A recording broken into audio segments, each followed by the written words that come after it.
শুরু করছি শিউলি গল্পের 23তম পর্ব। শিউলি মনে মনে ভাবে হয়তো হাবিব তাকে কষ্ট দিয়ে কথা বলেছে, তাই মানানোর চেষ্টা করছে।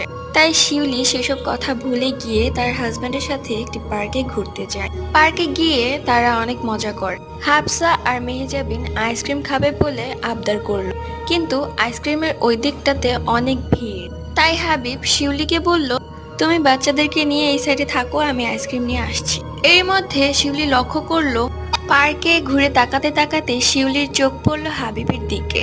না, হাবিব আইসক্রিম আনতে যায়নি, বরং একটি মেয়ের সাথে ঘনিষ্ঠভাবে দাঁড়িয়ে কথা বলছে।